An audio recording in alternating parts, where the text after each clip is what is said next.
Ciao a tutti e bentornati sul mio canale. Questo è il terzo episodio della serie Colloquialismi italiani più usati. Quindi, dopo aver guardato questo video, oppure anche prima, se volete, potete andare a guardare le prime 2 lezioni.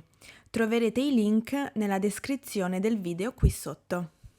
Nel video di oggi voglio concentrarmi su poche frasi perché voglio che alcune di queste frasi siano capite molto bene, visto che sono davvero, davvero comuni.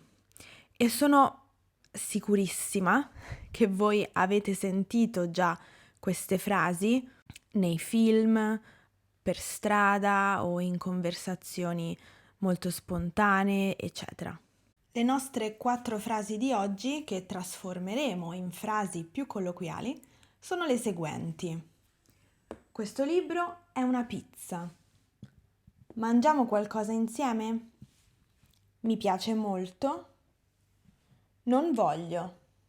Noi in realtà nei video precedenti abbiamo già visto questa espressione, ma forse abbiamo visto una frase con questa parola. Quindi questo libro è una pizza significa che questo libro è una palla e quindi una noia. Quindi questo libro è una pizza significa questo libro è una noia. Infatti io posso dire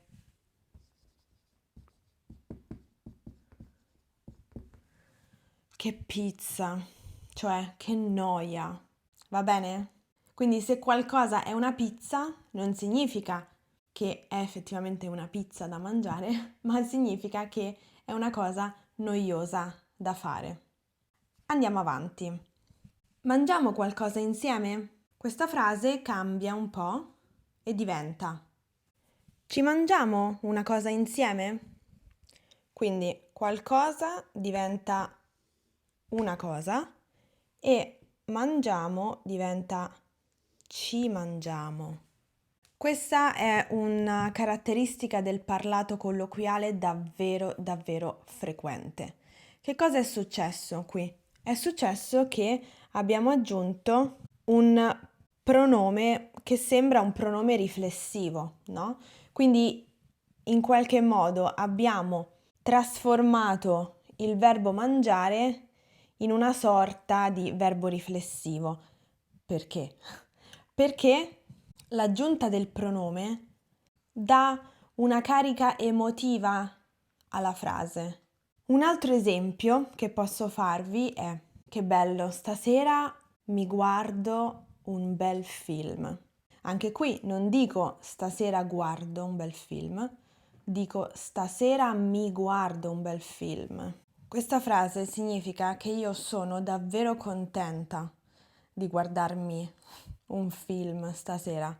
Non vedo l'ora di guardare un film stasera, un bel film.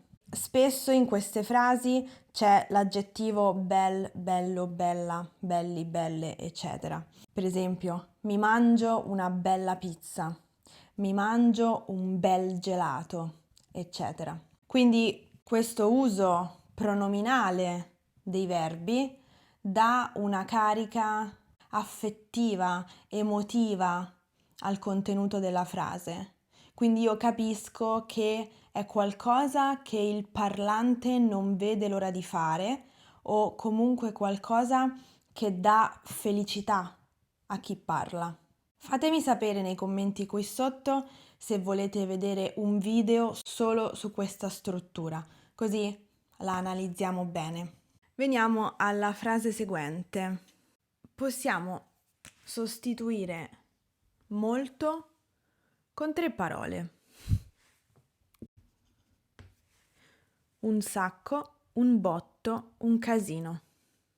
Quindi io posso dire mi piace un sacco, mi piace un botto, mi piace un casino. E tutte queste 3 frasi significano mi piace molto. Ovviamente siamo in un contesto molto informale e molto colloquiale. Poi veniamo all'ultima frase, Non voglio. La sua versione colloquiale è usata tantissimo. Non mi va.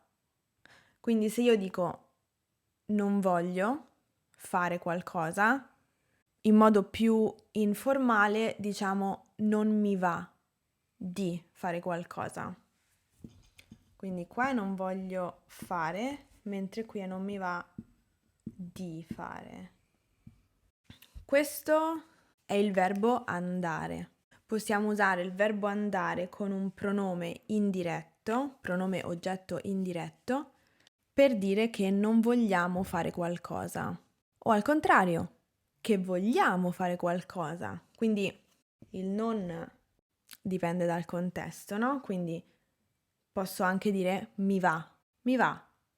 Ti va di andare al cinema? Sì, mi va. Cioè, vuoi andare al cinema? Sì, voglio andare al cinema. In una conversazione spontanea, informale, colloquiale, preferiamo usare questa espressione. Quindi mi va, non mi va. Perché volere è un verbo abbastanza forte nel suo significato. Se dico non voglio fare questo, è una presa di posizione abbastanza forte. Quindi se noi stiamo parlando di andare al cinema, è ovvio che è più una cosa che hai voglia di fare oppure no. Non è una cosa che vuoi o non vuoi fare. Quindi è molto più comune nell'uso quotidiano della lingua, nell'uso più informale, più naturale, usare mi va, non mi va. Questo è tutto per il video di oggi, ma spero che sia molto utile e mi raccomando non dimenticatevi di appuntarvi queste informazioni così che possiate memorizzarle meglio e che possiate utilizzarle nelle vostre conversazioni. Io vi ringrazio per aver guardato questo video e ci vediamo nel prossimo allora. A presto, ciao!